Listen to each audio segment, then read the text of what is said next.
नहमदु व नसल्ली अला रसूलिहिल करीम अम्मा बाद फ़अऊज़ु बिल्लाहि मिनश शैतानिर रजीम बिस्मिल्लाहिर रहमानिर रहीम क़ाल अलम अक़ुल लक इन्नक लन तस्ततिअ मइय सब्रा सदक़ल्लाहु मौलाना अज़ीम। मुअज़्ज़ज़ सामीन इकराम, खुलासा मज़ामीन कुरान में आपको खुशामदीद कहते हैं। आज 16वें पारे का आगाज़ होता है।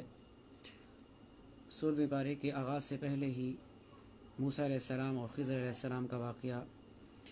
ज़िक्र किया जा रहा था, जिसमें पहले दो वाक़यात बयान किए गए जो मूसा अलैहिस्सलाम के सामने हुए और जिस पर मूसा अलैहिस्सलाम ने अपनी खामोशी तोड़ दी और ख़िज़र अलैहिस्सलाम से सवाल किया कि कश्ती को आपने उसको नुकसान क्यों पहुँचाया, इसी तरह उस बच्चे को आपने कत्ल क्यों कर दिया, वो एक नाहक कत्ल था। तीसरा वाक़या ये पेश आया कि जब मूसा अलैहिस्सलाम और ख़िज़र अलैहिस्सलाम उस बस्ती में पहुँचते हैं तो वो लोग उनकी खातिरदारी नहीं करते, लेकिन उसके बावजूद ख़िज़र अलैहिस्सलाम वहाँ पर एक दीवार होती है जो गिर जाती है, गिरने के करीब होती है, तो ख़िज़र अलैहिस्सलाम उसकी तामीर कर देते हैं। तो जैसे ही ये वाक़या होता है तो मूसा अलैहिस्सलाम अब फिर बोल पड़ते हैं कि ये आपने ऐसा क्यों किया, कि इन लोगों ने तो हमारे साथ कोई खातिर ख़ास सलूक नहीं किया। तो जिसकी बिना पर ख़िज़र अलैहिस्सलाम उनसे अलहदगी इख्तियार कर लेते हैं कि मैं आपसे पहले ही कह चुका था कि आप मेरे साथ सब्र नहीं कर पाएंगे। तो इन वाक़यात से क्या इबरतें और हिकमतें और मसलहतें सामने आती हैं कि अगर देखा जाए कि जो पहला वाक़या था कश्ती को जो तोड़ा गया, वो एक जिन नौजवानों की थी, वो गरीब थे और उनका कमाई का एक वाहिद ज़रिया था, और आगे एक ज़ालिम बादशाह था जिसके लोग अगर एक सही सालिम कश्ती होती थी वो छीन लेते थे। तो ख़िज़र अलैहिस्सलाम ने उसको ऐबदार कर दिया ताकि ख़राबी की बिना पर बादशाह के शर से बच जाएगी। और दूसरा वाक़ये में जो बच्चे को कत्ल किया, वो बच्चा बड़े होकर अपने वालिदैन का नाफरमान बन जाता और उनको सताता, और हत्ता के वालिदैन को कुफ्र और शिर्क में भी ले जा सकता था और वालिदैन ईमान से महरूम हो जाते, और अल्लाह ने उनको नेक औलाद का वादा किया। इस बिना पर ख़िज़र अलैहिस्सलाम ने उस बच्चे का खून कर दिया। और तीसरे वाक़ये में दीवार को गिरने से बचाया और उसकी तामीर इसलिए की कि उसके नीचे दो यतीम बच्चों का ख़जाना छुपा हुआ था, और अगर ये दीवार गिर जाती तो लोग उनका ख़जाना हड़प कर जाते, और लेकिन बच्चे जब जवान हो जाते तो उनके काम ना आता, तो उसको पहले ही महफूज बना दिया। और दरअसल इन वाक़यात से देखा जाए तो इन वाक़यात का ताल्लुक़ आलम तकवीन से है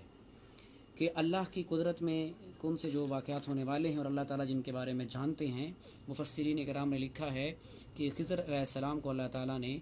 उनकी ख़बर दी थी, जिस बिना पर उन्होंने इस तरह से काम किए। तो इस तरह के जो वाक़यात हो जाते हैं कि अचानक किसी को मौत आ गई या कोई हादसे का शिकार हो गया या किसी का रोज़गार ख़त्म हो गया, तो उनके ऊपर परेशान नहीं होना चाहिए, बल्कि अल्लाह की रज़ा पर सर तस्लीम खम कर देना चाहिए और उस पर गिले शिकवे से गुरेज़ करना चाहिए। बाद के आयत में पहले रुकू में ज़ुल्करनैन का वाक़या बयान किया जा रहा है कि जो एक क़ुव्वत और रौब दबदबे वाले बादशाह थे। बाज़ ने कहा कि ये नबी थे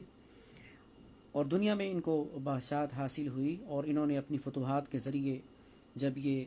मशरिक़ के किनारे से इन्होंने आगाज़ किया, और जब ये मगरिब में पहुँचते हैं तो वहाँ पर इन्होंने एक कौम में की तरफ पहुँचते हैं, वहाँ पर वो लोग आबाद थे, और पहाड़ों की दूसरी तरफ से एक कौम जो इन पर जुल्म और तशद्दुद करती थी और जुल्म का निशाना बनाती थी। तो इस कौम ने उनसे दरख्वास्त की कि आप यहाँ पर हमें उससे महफूज बनाने के लिए एक दीवार कायम कर दें। तो जब ज़ुल्करनैन की उनसे मुलाकात होती है, वो उनकी लैंग्वेज से वाकिफ़ नहीं थे,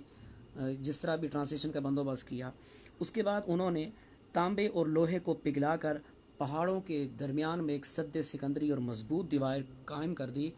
ताकि वो उसको क्रॉस ना कर सकें और हमेशा के लिए उनके शर से महफूज हो जाए। तो ये कौम जो ज़ालिम कौम है, ये याजूज माजूज है, जो क़ुर्ब क़यामत आ जाएगी और दुनिया में फैल जाएगी। दूसरे इसके बाद के रुकू में अल्लाह ताला ने दुनिया की ज़िंदगी को जो लोग सब कुछ समझने वाले हैं उनकी हालत ज़ार बयान करते हैं کہ قیامت میں ان کے تمام اعمال ضائع ہو جائیں گے، کہ یہ لوگ دنیا ہی کی خواہشات میں لگے ہوئے ہیں اور اللہ سے غافل ہیں۔ اور اللہ تعالیٰ نے اپنی صفات اور عظمت اور شان بیان کرتے ہیں کہ اللہ تعالیٰ کی تعریفیں اس قدر زیادہ ہیں، اس قدر وسیع ہیں، ان گنت اور بے شمار ہیں کہ کوئی اس کا احاطہ نہیں کر سکتا۔ وہ کسی صفحہ کرتاس پر اور قلم کے ذریعے پوری نہیں ہو سکتی۔ اور اللہ تعالیٰ فرماتے ہیں کہ اگر سمندر سیاہی بنا دیے جائیں، اسی مضمون کو سورہ لقمان میں بھی بیان کیا گیا، تو پھر بھی اللہ کی شان ختم نہیں ہوگی۔ سورہ کہف کی آخری آیات میں اللہ یہ فرماتے ہیں کہ جو لوگ اللہ کی ملاقات چاہتے ہیں تو ان کو چاہیے کہ وہ نیک اعمال کریں۔ سورہ مریم کا آغاز ہوتا ہے۔ سورہ مریم مکی صورت ہے، اور اس صورت میں چونکہ مریم علیہ السلام کا قصہ بیان ہوا، اس وجہ سے اس کا نام سورہ مریم ہے۔ قرآن پاک کے اندر کسی بھی خاتون کا نام نہیں ذکر کیا گیا۔ قرآن کا انداز کچھ ایسا ہے کہ قرآن کہیں بہن کہہ کر، کہیں بیوی کہہ کر خطاب کرتا ہے، لیکن خاتون کا نام کسی بھی نبی یا کسی نبی کی اہلیہ کو واضح طور پہ سامنے نہیں لایا۔ تو اس کی وجہ مفسرین نے یہ لکھی ہے کہ معلوم یہ ہوا کہ خاتون ایسے چھپانے کی اور پردہ میں رکھنے کی چیز ہے کہ اللہ نے بھی اس کے نام کو ظاہر نہیں کیا ہے، بلکہ وہ عیسیٰ ابن مریم ہے۔ سورہ مریم کے پہلے رکوع میں ذکریہ علیہ السلام پر کیے گئے اللہ تعالیٰ کی طرف سے فضل و احسانات کا تذکرہ اللہ تعالیٰ فرماتے ہیں۔ اور ذکریہ علیہ السلام نے جب مریم علیہ السلام کو عطا کردہ اللہ کے بے موسمی پھل دیکھے تو انہوں نے بھی اللہ سے اولاد کی تمنا چاہی۔ نبی کی اولاد کی خواہش ہونے کی وجہ یہ ہوتی ہے کہ ان کا ایک وارث ہو جائے گا جو نبی کی نبوت اور دین کو آگے پھیلائے گا۔ تو ان کی عمر بڑھاپے کی تھی اور اہلیہ بھی بانجھ ہو چکی تھی، اور انہوں نے اللہ کے سامنے گڑ گڑا کے دعا کی کہ یا اللہ، میں اس کمزوری اور عاجزی کی حالت میں ہوں، میرے بال سفید ہو چکے ہیں، میں آپ سے ایک بیٹا چاہتا ہوں۔ تو دعا کا طریقہ بھی اسے سکھا دیا گیا کہ انسان جب بھی دعا کرے اپنی عاجزی انکساری کو اللہ کے سامنے ظاہر کرے۔ اور پھر اللہ تعالیٰ نے ان کی اس درخواست و دعا کو قبول کیا، یحییٰ علیہ السلام ان کو عطا کیے۔ اور پھر اللہ نے یحییٰ علیہ السلام کی پاکیزہ صفات والی زندگی کا تذکرہ کیا کہ والدین کے فرما بردار ہوں گے۔ رکوع نمبر 2 میں مریم علیہ السلام کی پاک دامنی اور ان کی عبادت گزاری پر مشتمل زندگی کا تذکرہ اللہ تعالیٰ فرماتے ہیں، اور خاص طور پر عیسیٰ علیہ السلام کی ولادت باسعادت کا قصہ بھی بیان کیا گیا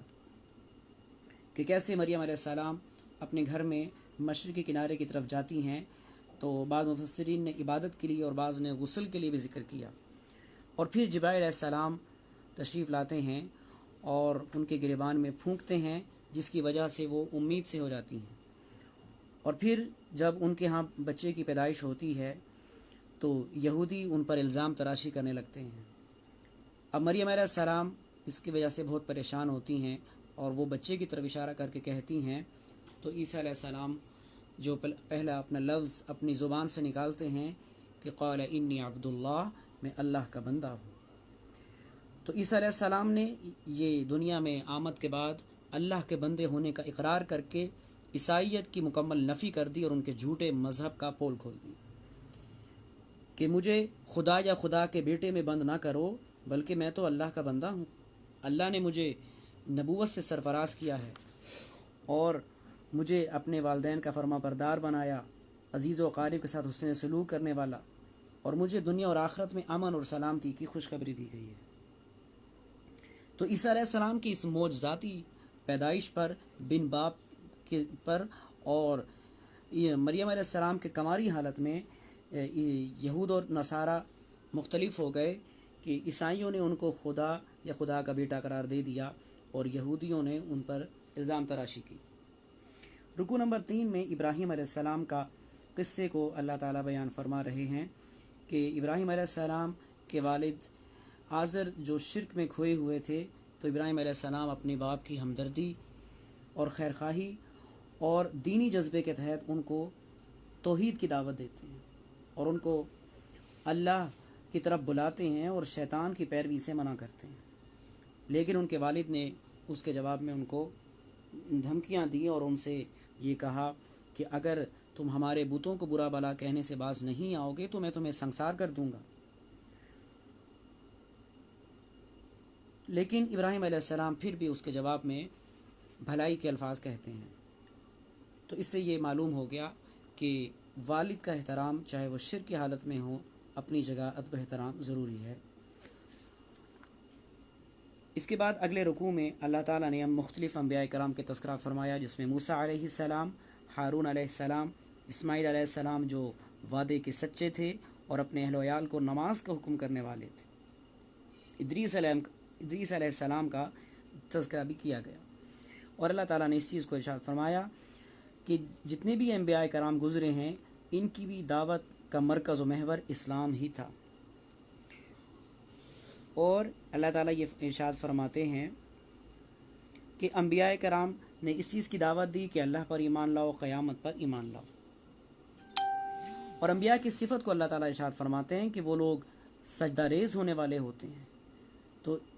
इन आयात को सुनने से जहाँ सजदा वाजिब होता है वहीं पर अल्लाह ताला लोगों से भी सजदा करवा रहे हैं। रुकू नंबर 5 में मुनकरीन आखरत, मरने के बाद ज़िंदा होने को जो लोग नहीं मानते थे कुफ़ार मक्का, अल्लाह ताला फरमाते हैं कि तुम अपनी पहली पैदाइश पे तो गौर करो, तुम्हारा वजूद ही नहीं था तो अल्लाह ताला तुम्हें अदम से वजूद में लाए। तो अल्लाह ताला के लिए मरने के बाद ज़िंदा करना क्या मुश्किल है। और वजह बयान कर दी कि दुनिया की रंग रंगीनियों की वजह से तुम आखरत को भुलाने वाले हो, जिसकी वजह से तुम कुफर में, शिरक में और इनकार में जा चुके हो। आखिरी रुकू में अल्लाह ताला ने शैतान मुख्तलिफ़ हरबों से और तरीक़ों से कुफ़ार को उभारता है, अल्लाह ताला उसका ज़िक्र फरमा रहे हैं और फरमाते हैं कि नेक लोगों को अल्लाह ताला अच्छा बदला देंगे क़यामत में और मुजरिमों को सज़ा दी जाएगी। और आगे फरमा रहे हैं इसी रुकू में कि जो लोग अल्लाह के लिए अलियाज़ बिल्लाह बेटा करार दे रहे हैं उनको सख्त वईदें सुनाई जा रही हैं। सूरह ताहा का आगाज़ होता है तरतीब तौक़ीफ़ी के अतबार से नंबर 20 है और नाज़िल होने के अतबार से 45। ताहा ये हुज़ूर सल्लल्लाहु अलैहि वसल्लम का सिफ़ाती नाम है। इस सूरत के अंदर आगाज़ में अल्लाह ताला आप सल्लल्लाहु अलैहि वसल्लम को तसल्ली दे रहे हैं कि कुफ़ार आप पर ईमान नहीं लाते थे, आपको तकालीफ़ पहुँचाई जाती थी, तो नबी सल्लल्लाहु अलैहि वसल्लम को तसल्ली दी गई। और तसल्ली के लिए ही अंबिया कराम के वाक़यात बयान किए जाते हैं गुज़श्ता, जिसमें मूसा अलैहिस्सलाम के किस्से को अल्लाह ताला ने यहाँ पर बहुत ही दिलचस्प अंदाज़ में पेश किया है। और मूसा अलैहिस्सलाम का किस्सा आप देखते हैं कि कुरान पाक में बहुत ज़्यादा कसरत से बयान किया गया है। तो अल्लाह इसकी हिकमत ये भी मुफस्सिरीन ने लिखी है कि हर ज़माने में कोई ना कोई फ़िरौन होता है जिसके मुकाबिल में अल्लाह ताला मूसा को खड़ा कर देते हैं। मूसा अलैहिस्सलाम का वाक़या कि जिसमें मूसा अलैहिस्सलाम जब शुएब अलैहिस्सलाम के यहाँ से मदियन उनकी वापसी होती है और फिर रस्ते में जब उनको मुक़द्दस वादी तूर में अल्लाह ताला बुलाते हैं, नबूवत देते हैं, वहाँ पर आग देखते हैं और जब वहाँ पहुँचते हैं तो अल्लाह ताला उनको मुक़द्दस वादी की वजह से हुक्म देते हैं कि अपने जूते उतार दो। और फिर अल्लाह ताला उनको मौजज़ात देते हैं कि वो अपनी बगल में से जब हाथ निकालते हैं तो उनका हाथ सफ़ेद चमक और रोशन होता है और लाठी उनको दूसरा मौजज़ा दिया जाता है। फिर अल्लाह ताला ने मूसा अलैहिस्सलाम को फ़िरौन की तरफ दावत के लिए भेजा, दावत तौहीद के लिए। इसके बाद रुकू नंबर 2 में मूसा अलैहिस्सलाम की ये दरख्वास्त जिसको अल्लाह ने कबूल कर लिया कि मेरे साथ मेरे भाई हारून अलैहिस्सलाम को भी मेरा मुआविन बना दीजिए। और फिर अल्लाह ताला अपनी नेमतों और एहसानात को याद दिलाते हैं कि जो मूसा अलैहिस्सलाम अल्लाह ताला के साथ जब मुकालमा कर रहे हैं तो अल्लाह ताला इरशाद फरमा रहे हैं कि मूसा अलैहिस्सलाम को कैसे बचपन में फ़िरौन के चुंगल से बचाया और फिर उसके बाद जब उनको संदूक में उनकी वालिदा ने डाल दिया, फिर दोबारा माँ के पास ही रिज़ात के लिए लौटा दिए। और फिर अल्लाह ने जो फ़िरौन कत्ल करना चाहता था उसी फ़िरौन के घर में अल्लाह ने मूसा अलैहिस्सलाम की परवरिश का बंदोबस्त कर दिया। फिर मूसा अलैहिस्सलाम पैगाम इलाही सुनाने के लिए फ़िरौन के दरबार में जाते हैं और उस दौरान जो गुफ्तगू होती है उसको अल्लाह ताला इरशाद फरमा रहे हैं। और इस रुकू में ये भी फरमा दिया अल्लाह ताला ने मूसा अलैहिस्सलाम के से कि فرعون کے ساتھ نرمی سے بات کرنا۔ تو اس سے ایک اصول تبلیغ معلوم ہوتا ہے کہ انسان کو نرم رویے کے ساتھ دعوت و تبلیغ اور لوگوں کو اللہ کی طرف بلانا چاہیے۔ تو جب موسیٰ علیہ السلام کو فرعون جیسے جابر انسان کے سامنے نرمی سے بات کرنے کا حکم ہے، تو مسلمانوں کے ساتھ اور عام لوگوں کے ساتھ تو زیادہ نرمی اور خوش خلقی کے ساتھ پیش آنا چاہیے۔ رکو نمبر 3 میں موسیٰ علیہ السلام نے جب فرعون کو تبلیغ کی اور اس کو دعوت توحید دی، تو اس کے جواب میں فرعون اپنے دلائل اور ہیلے بہانوں پر اتر آیا۔ اور پھر اللہ فرماتے ہیں کہ کیسے فرعون نے موسیٰ علیہ السلام کے معجزات کو سمجھا کہ یہ جادوگری ہے، اور یہی وجہ ہے کہ وہ اپنے جادوگروں سے موسیٰ علیہ السلام کا مقابلہ کرنے کے لیے ان کو بلا لیا۔ اور جب موسیٰ علیہ السلام نے اس کو شکست دی تو جادوگر ان کے جب فن کا زوال ہوا، شکست ہوئی، تو وہ موسیٰ علیہ السلام پر فرعون کے سامنے ہی علل اعلان ایمان لے آئے اور ثابت قدمی کا مظاہرہ کرنے لگے۔ لیکن جب فرعون نے دیکھا تو بڑا غصے کا شکار ہوا اور اس نے دھمکی دی کہ میں تمہیں سزائیں دوں گا، لیکن نبی کی صحبت کو پا چکے تھے، جس کی وجہ سے وہ ایمان پر استقامت اختیار کرتے رہے۔ اس سے معلوم ہو گیا کہ نیک لوگوں کی صحبت کے بہت سے فوائد حاصل ہوتے ہیں۔ رکوع نمبر 5 میں موسیٰ علیہ السلام کا اپنی قوم بنی اسرائیل کو مصر سے لے جانے کا واقعہ، کہ موسیٰ علیہ السلام راتوں رات اپنی قوم کو وہاں سے لے کھڑے ہوتے ہیں، اور رستے میں فرعون جو پیچھے ان کا تعاقب کرتا آتا ہے، دریا کو جب وہ عبور کرنے لگتے ہیں تو موسیٰ علیہ السلام اللہ کے حکم سے ان کی قوم اس کو پار کر جاتے ہیں، اور فرعون اور وہاں پہ غرق ہو جاتا ہے۔ بعد کے آیات میں اللہ تعالیٰ کے انعامات و احسانات جو بنی اسرائیل پہ کیے گئے، رزق کی صورت میں من و سلوہ اتارا گیا، اس کو یاد دلایا۔ اور پھر جب موسیٰ علیہ السلام کو اللہ تعالیٰ نے کوہ طور پر بلا لیا تو موسیٰ علیہ السلام کی غیر موجودگی میں سامری نے بچڑا بنا کر ان کو گمراہ کیا اور اس بچڑے کی پوجا پر لگا دیا۔ رکوع نمبر 5 میں بتایا جا رہا ہے کہ بنی اسرائیل نے جو شرکیہ کام کیا تھا، گوسالہ پرستی یعنی بچڑے کی پوجا کرنا، تو ہارون علیہ السلام ان میں موجود ہیں اور ان کو بہت سمجھایا کہ تم اس سے باز آ جاؤ، لیکن وہ اس سے باز نہ آئے، اور انہوں نے کہا کہ جب تک ہم موسیٰ علیہ السلام واپس نہیں آئیں گے ہم اس کی پوجا کرتے رہیں گے۔ تو موسیٰ علیہ السلام جب واپس تشریف لائے تو ان پر بہت سخت غصہ ہوا اور ناراض ہوئے۔ رکوع نمبر 6 میں قیامت کے آنے پر کیا کیا حالات برپا ہوں گے دنیا میں، اللہ تعالیٰ ارشاد فرما رہے ہیں کہ یہ پہاڑ بکھر جائیں گے، اور روز قیامت میں اس قدر خوف اور وحشت کا عالم ہوگا کہ کوئی انسان بول نہیں سکے گا، اور اللہ کی مرضی کے بغیر وہاں کوئی سفارش کر نہیں سکے گا۔ اور پھر اللہ تعالیٰ فرماتے ہیں کہ اللہ تعالیٰ نیک لوگوں کو ان کے اچھے اعمال کے مطابق اچھا بدلہ دیں گے اور برے لوگوں کو سزا دی جائے گی۔ رکوع نمبر 7 میں آدم علیہ السلام کا قصہ اور سجدے کا حکم کو پھر ذکر کیا گیا، اور اللہ تعالیٰ نے قدرتی اصول و ضابطہ ارشاد فرما دیا کہ اللہ تعالیٰ کی طرف سے آئے ہوئے احکامات سے منہ پھیرنے والوں کی اللہ تعالیٰ معیشت کو تنگ کر دیتے، ان کو معاشی عدم استحکام کا شکار کر دیتے ہیں۔ اور صرف یہی نہیں کہ جو لوگ دنیا میں اللہ کے ذکر سے اعراض کرتے ہیں، اللہ تعالیٰ قیامت میں ان کو اندھا اٹھائیں گے۔ تو اس سے معلوم ہوا کہ معاشی خوشحالی کا راز اللہ کے احکامات کی اطاعت کرنا ہے، اور جتنے بھی ناجائز ذرائع ہیں، حرام ذریعے ہیں، ان سے اوائڈ کرنا ضروری ہے، اور گزشتہ قوموں سے عبرت حاصل کرنا چاہیے کہ جنہوں نے اللہ کی نافرمانی کی تو وہ تباہی کا شکار ہوئے۔ آخری رکوع میں اللہ تعالیٰ نے سرکار دو عالم صلی اللہ علیہ وسلم کے ذریعے امت کو دن رات کے مختلف اوقات میں اللہ کی تسبیح، تحمید، تعریف اور اللہ کی ذکر کی تلقین کی، اور یہ بھی آگے فرما دیا کہ یہ دنیا کی جو زندگی ہے آزمائش ہے، کہ اس آزمائش میں انسان کیسے اعمال کرتا ہے، قیامت میں اس کا حساب ہونا ہے۔ اور پھر آگے اللہ تعالیٰ ارشاد فرما رہے ہیں آپ صلی اللہ علیہ وسلم کو کہ آپ اپنے آپ کو اور اپنے اہل و عیال کو نماز کا حکم کیجیے۔ ہم آپ سے رزق کا سوال نہیں چاہتے، رزق کا وعدہ اللہ تعالیٰ کا متقین کے ساتھ مشروط ہے، کہ انسان جب تقوی اختیار کرے گا، نماز قائم کرے گا، تو اللہ کی طرف سے اس کے لیے رزق کے دروازے کھول دیے جائیں گے۔ تو اس طرح سے 16 پارے کا اختتام ہوتا ہے۔ دعا ہے اللہ تعالیٰ کہنے والے اور سننے والوں کو عمل کی توفیق عطا فرمائے۔ وآخر دعوانا الحمد للہ رب العالمین۔